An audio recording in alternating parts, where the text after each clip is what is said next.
வலியற்ற varicose vein சிகிச்சை எளிய 30 நிமிட செயல்முறை 7847045678.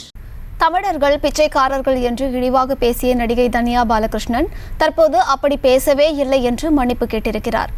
இது குறித்தான மேலும் விவரங்களை கொடுப்பதற்காக செய்தியாளர் சிவபிரகாஷ் இணைப்பில் இருக்கிறார். பேசலாம் சிவபிரகாஷ், முழு விவரங்கள்.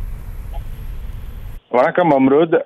நடிகை தன்யா பாலகிருஷ்ணன் கிட்டத்தட்ட 12 வருடங்களுக்கு முன்பு தமிழர்கள் குறித்து அவதூறாக பேசிய நிலையில் அவர் தற்போது இந்த லால் சலாம் திரைப்படத்தில் நடிப்பதன் காரணமாக மிகப்பெரிய ஒரு எதிர்ப்பு கிளம்பியது.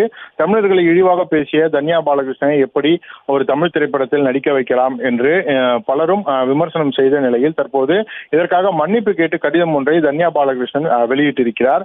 அந்த கடிதத்தில் நான் செய்யும் தொழில் மேல் சத்தியம் என்று அந்த கடிதத்தை தொடங்கி இருக்கக்கூடிய தன்யா பாலகிருஷ்ணன் 12 வருடங்களுக்கு முன்பு நடைபெற்ற அந்த சம்பவத்தின் போது தான் அப்படி ஒரு பதிவை மேற்கொள்ளவே இல்லை என்றும் அது ட்ரோல் செய்யக்கூடிய ஒரு நபரின் மூலமாக உருவாக்கப்பட்டது என்றும் அப்போது அதனை தொடர்ந்து அதன் பொய்த்தன்மையை நிரூபிப்பதற்காக தான் முயன்ற போது அது பலனளிக்கவில்லை என்றும் மேற்கொண்டு தனக்கு வந்த அச்சுறுத்தலின் காரணமாக இந்த விஷயத்தை பொறுத்தவரையிலும் அமைதி காப்பது என்று முடிவெடுத்ததாகவும் தன்யா பாலகிருஷ்ணன் இந்த கடிதத்தில் குறிப்பிட்டிருக்கிறார். அது மட்டுமல்லாமல் தான் இத்தனை வருடங்கள் அமைதியாக இருந்த பிறகும் 12 வருடங்கள் கழித்து தற்போதும் இந்த பிரச்சனை வெளியே வரக்கூடிய சூழலில் இப்போதும் தன்னால் அதனை நிரூபிக்க முடியவில்லை என்றும் அவர் இந்த கடிதத்தின் மூலமாக விளக்கி இருக்கிறார். மேலும் இந்த சர்ச்சையின் காரணமாக திரு நடிகர் ரஜினிகாந்த் மற்றும் அவரது மகளும் லால் சலாம் திரைப்படத்தின் இயக்குநருமான ஐஸ்வர்யா ரஜினிகாந்த் மற்றும் ரஜினிகாந்த் அவர்களின் ரசிகர்களுக்கு ஏற்பட்ட சிரமத்துக்காக வருந்துவதாகவும் அவரது மன உளைச்சலுக்கு தனது மன வருத்தத்தை தெரிவித்துக் கொள்வதாகவும் இந்த கடிதத்தில் குறிப்பிட்டிருக்கிறார். மேலும் நான் இதை செய்யவில்லை என்பதை நிரூபிக்க போதிய ஆதாரங்கள் இல்லாமல் தவித்துக் கொண்டு உங்கள் முன் இந்த கோரிக்கையை வைக்கிறேன் என்றும் இது தனது தொழில் சத்தியம் என்றும் அவர் குறிப்பிட்டிருக்கிறார்.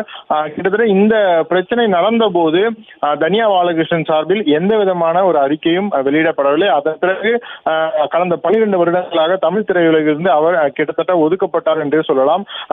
ஒரு சில சிறு வாய்ப்புகள் அவருக்கு கிடைத்திருந்தாலும் கூட மிகப்பெரிய அளவில் இவர் நடிக்காத ஒரு சூழல் தான் நிலவியது. அதிலும் மிக முக்கியமாக ராஜாராணி, நீதானே என் பொன் வசந்தம், கார்பன் என சில தமிழ் படங்கள் மட்டுமே அவரால் தலைநீக்க முடிந்தது. இந்நிலையில் தற்போது லால் சலாம் திரைக்கு வரக்கூடிய இந்த சூழ்நிலையில் தான் தன்யா பாலகிருஷ்ணன் இந்த மன்னிப்பு கடிதத்தை வெளியிட்டிருக்கிறார். விவரங்களை வழங்கியமைக்கு நன்றி சிவபிரகாஷ். வலியற்ற வெரிகோஸ் வெயின் சிகிச்சை எளிய 30 நிமிட செயல்முறை 7847045678. செய்திகளை உடனுக்குடனும் துல்லியமாகவும் தெரிந்து கொள்ள சப்ஸ்கிரைப் பண்ணுங்க.